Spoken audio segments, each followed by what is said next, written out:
Hello everyone! Welcome and welcome back to my YouTube channel. So for today's video ay magluluto po tayo ng minodo.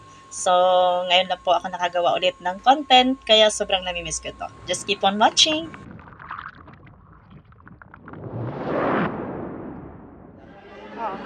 Hello mga palangga! So andito po tayo ngayon sa public market ng Olonga po. So nasa lumang palengke po tayo. So mas maganda po kasi dito guys pag umaga no, marami pong mabibili. So makapili ka rin po ng mga fresh no. Kumbaga dito kasi sa lumang palengke guys ay dito po yung bagsakan po ng lahat ng mga gulay. So makapili po talaga tayo. So ayan mga palangga, namimili po tayo ng mga ricado para po sa ating minodo. So, nakabili na po tayo ng sibuyas, bawang, at iba pang sangkap. Dito naman ay tingin tayo ng carrots. Doon may tumpok. And then, dito ay bell pepper. Napaka, wow, ang ganda. Ang daming prutas na nakakatakam kaso ang mahal. So, ayan, libot lang po tayo dito mga palangga sa lumang palengke. Meron pa tayong bibilhin. Dito ay natatakam ako sa mga kakanin. Ayan, napakasarap niyan. Ano bang tawag ng kakanina yan? Nakalimutan ko. So, ayan mga palangga, tapos na po tayong mamamalingke. Tayo po uuwi na at tayo magluto na ng minodo. Sana nag-enjoy kayo mga palangga at sana patuloy po kayong magmanood kung paano pong lulutuin po yung ating minodo. So, dito mga palangga, ay, ayun, dito sa mga kakanina to, ay, favorito ko po ito guys. Yung suman na yan, yung biko, ayan. Kaya napadaan kami dito kasi mahilig din po kami sa meriendang kakanin.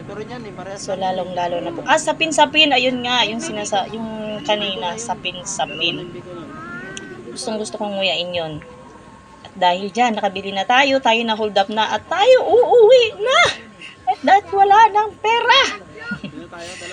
And sasakay na po kami ng jeep guys, pauwi, at pagdating sa bahay, diretso na po tayong magluluto dahil ay dadalhin pa din po namin ito pagkatapos ng magluto ay pupunta po kami sa San Felipe.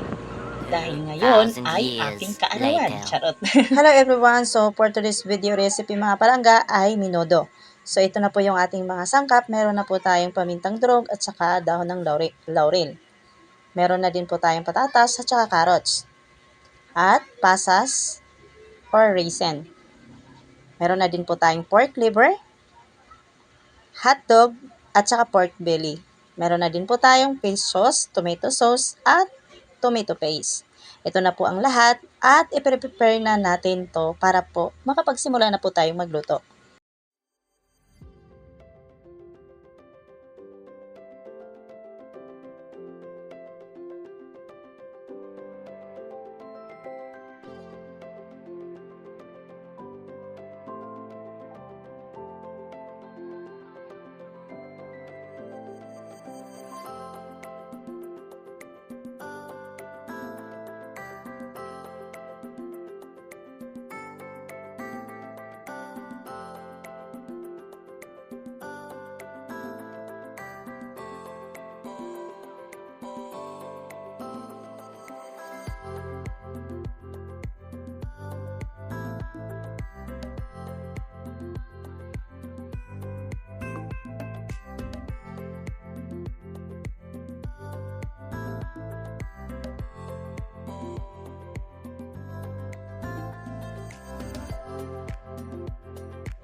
Mga langga, so eto, pinainit na po natin yung ating kawali para po ay magsimula na tayong magluto. So unahin lang po natin yung ating pork.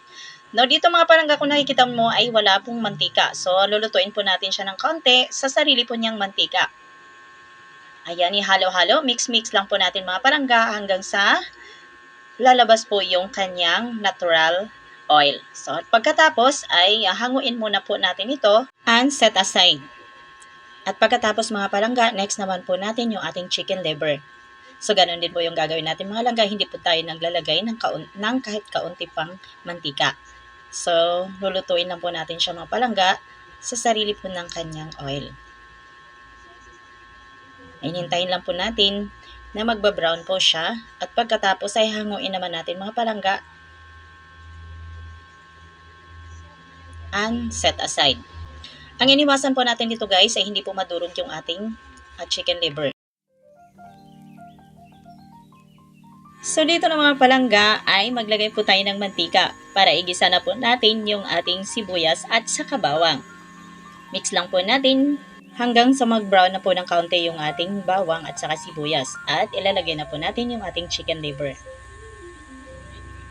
At ilagay na rin po natin yung ating pork. At pagkatapos mga palangga ay halo-haloin lang po natin itong maayos.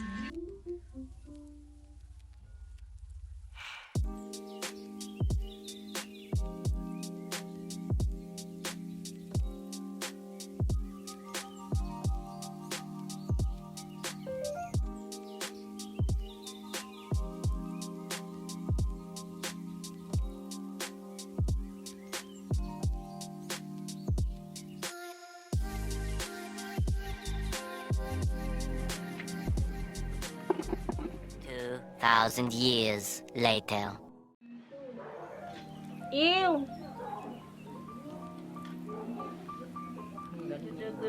Dugo! Nakailong na gugo.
Two 2,000 years later.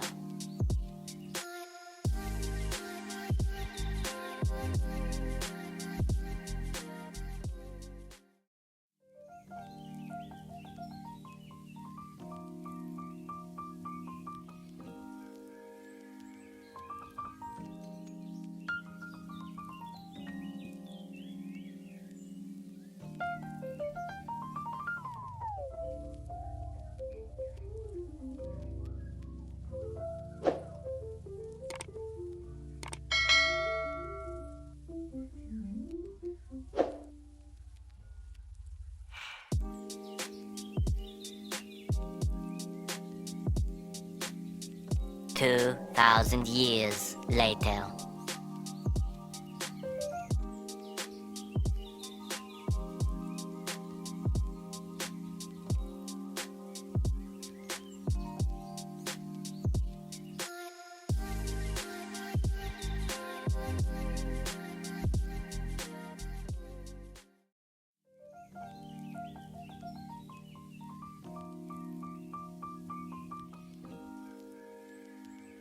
2,000 years later.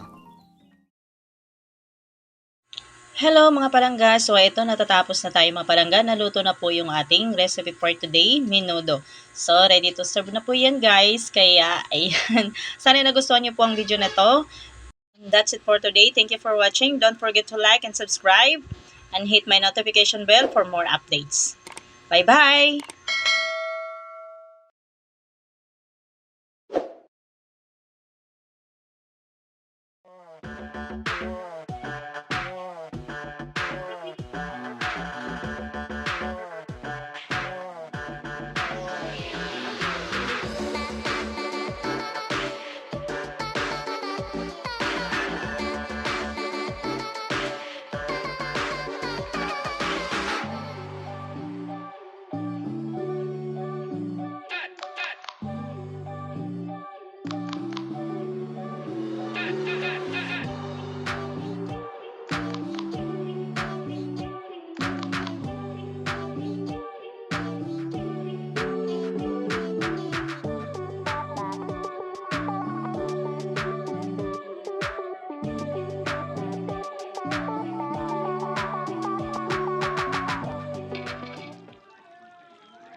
Ito na, ibutang ko.